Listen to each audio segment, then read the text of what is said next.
It seems like VTuber agency Bondlive is currently deep in trouble with its own controversy, and their statement isn't helping.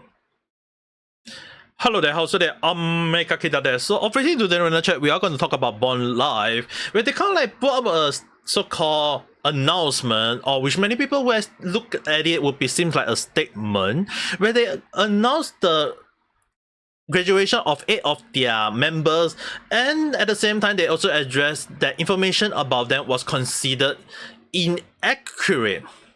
Now, the funny thing about this whole ordeal is that initially, if they kind of like say that with great sadness they are set to announce the 8th graduation of their member or whatever you want to call it, it is like in my eye would be considered fine, and then they kind of like put a different statement for the so-called misinformation.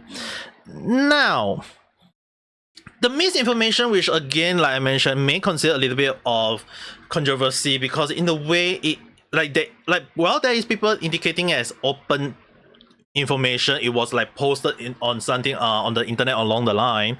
But the thing is, right, it was called involved as one of their staff got bullied or harassed within the company, and they decided to unalive.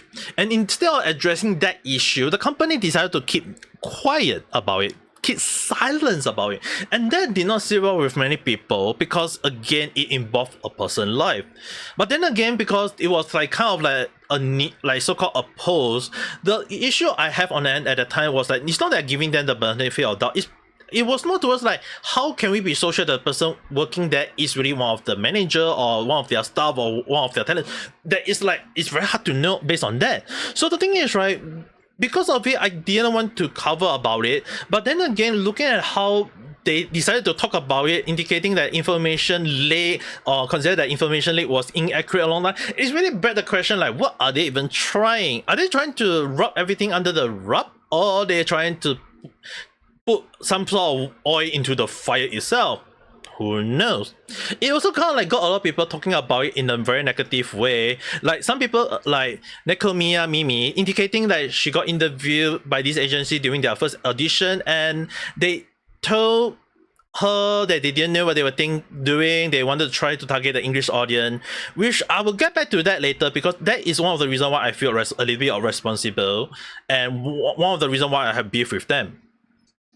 Now, another issue is that they also got quite a lot of people talking like how they wanted to have a heartfelt apology, want them to do better, but instead decided to just say that no, it's false information, it's not real, even indicating like some people saying like maybe you should just shut it down. The thing is, right, the company really kind of like dropped the ball in this situation. Like personally to me, I do feel that's how it seems. And more so is that if they kind of like announced 8 graduation and then decide to just say that, oh, the information about what is happening within the company is inaccurate, it's like you have to highlight what information, explain that. Because the thing is, right, it got a lot of people mad about it because the moment when someone actually comment, can you explain what information is inaccurate?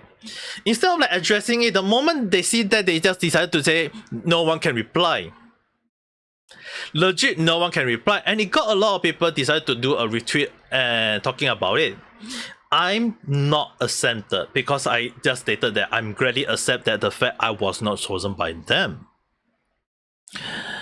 Now, the issue on one I do have to highlight is that a lot of people need to understand that Bondlive EN is kind of like different from their JP counterpart. In a way, the JP, when they kind of like created the Bondlive, right, the JP side on the side, like you have to understand, it was created back in 2021, whereas the EN was created a few months later, back in early 2022. The reason why I call a little bit of I feel personally, okay, that I feel a bit responsible in a way is that not because I work with them, I never work with them, I only did interview with them. And the interview I did with them was because they interacted with me back then, like their JP side interact with me, and in a way it's like the way they interact was like they seems to want to hire me. They trying to do some sort of scouting along the line. I can't be so sure that is it they wanted to scout me along the line. It's just that they wanted to interact with me, so I was like, yeah, I don't mind. And it was really like back then it was for the app. Iliam, and a lot of people need to understand that it is kind of like YouTube streaming, but it's just in a mobile app form. So it was more towards their for that, and a lot of people need to understand that Bondlive is really kind of a little bit different from the EN side, because EN, from what I do see, or most people will see, is that they're trying to stream on YouTube, whereas the JP side was more on the so-called the app side. So it is a little bit different. Maybe some people who stream on that is different, but what I want people to understand that while it is different, the company is the one and the same, because the JP side is in Tokyo. The EN side main company is still in Tokyo, so they are within the same company. So you can't really can't tell me that, oh, it's two different company, it's two different whatsoever. It's the same company with the same name, and it belongs to one same company. Although they kind of later on got so-called being sold out or being bought out along the line, but you can't deny the fact that they still belong in the same place. They are still the same company. So I did interact with them, and it was really one of the moments where I thought I have good impression of them, because they was like they interact with me back then, and it, like, you have to understand they interact with me in November 2021, and it was like I sent an email to them. They want me to interact with so in Twitter, through the DM, they say that they want to interview with me. So I sent an email back in like not within 5 minutes. I received an email from them, a reply from them. Now, the response, although it is in Japanese, I will show you the English translation part, where they initially like state, I can't show the full just for safety reasons. I can only show what they stated was that they requested, though they funnily say not mandatory, like they wanted like 50 hours of streaming, more if you can, but they never indicate like per week or per month, and they wanted to like 4 or more time per week in streaming, and the content need to be more than 6 months. That was like the so-called deal. And again, as you guys can see, is Iliam, this app itself. So during the interview, why I kind of like feel I might be responsible in a way for pitching them the idea. The thing is, right, at the time during the interview, what they told me, or more like what the director told me, was that they wanted to help spread Japan culture, help spread Japan language itself to the whole world. But the funny thing is that they also want to spread within Japan. So I was like kind of like questioning, like, what were they thinking about? How do you spread Japan culture to Japan? Maybe to those people you want to spread Tokyo culture to the whole of like Hokkaido, Osaka, or maybe Osaka culture to Tokyo, Okinawa, or all these different places. I can understand that. But if you're catering to like spreading of Japan culture, wouldn't you want to help spread to overseas as well? So I pitched the idea. I didn't give the full idea I have on hand. I kind of like keep it in the hand because I don't really want to show my hand, you know. Like during interview, you don't want to show the full hand. And I pitched the idea that how about let's create a EM branch. I can be like the JP branch for them, but then again, I will kind of like become the so-called prototype EN, where because since I was able to speak English, I can be like the transition from JP to EN, and then help to build up the EN branch along the line. And do understand that again, the timeline does help me in a way, because it was like the interview was back in November 2021. It was Dear EN was created February 22, and the audition was again during that period. So again, like my words does line up, but again, I have to tell you guys to take it with a huge pinch of salt, because the thing is, right, they can say that this is not hard evidence, it is substantial evidence, because in a way is that even if I claim that I give them the idea to cater to overseas branch, to overseas audience along the line, I can't deny the fact they can say that they are the one who had the idea on the first place. Even if during the interview I give them like the idea that I don't mind being the so-called the forefather or the pioneer for EN at the time, even though my interview was back into no earlier, before their EN branch was set out. And the thing is, right, why I would be with them was that while I sent in my application, while I did the interview, while I sent in my sample, my voice sample, and how I do my stream, they ghosted me. In Japan, it's not common, or it's not uncommon to get ghosted, because the thing is, right, sometimes I really have like sending like thousands of application to actual job, like work in office work or any other work along the line, even like working for a restaurant. It is not unheard of when you don't get a reply from the company you apply for, because the thing is, right, it is kind of like a common so-called a silent rule where if you don't get a reply from the company for a month, it means you got rejected and they don't want to reply to you. They don't want to tell you, oh, you got rejected, because it won't look good for them. So when I didn't get a reply from them, I just moved on.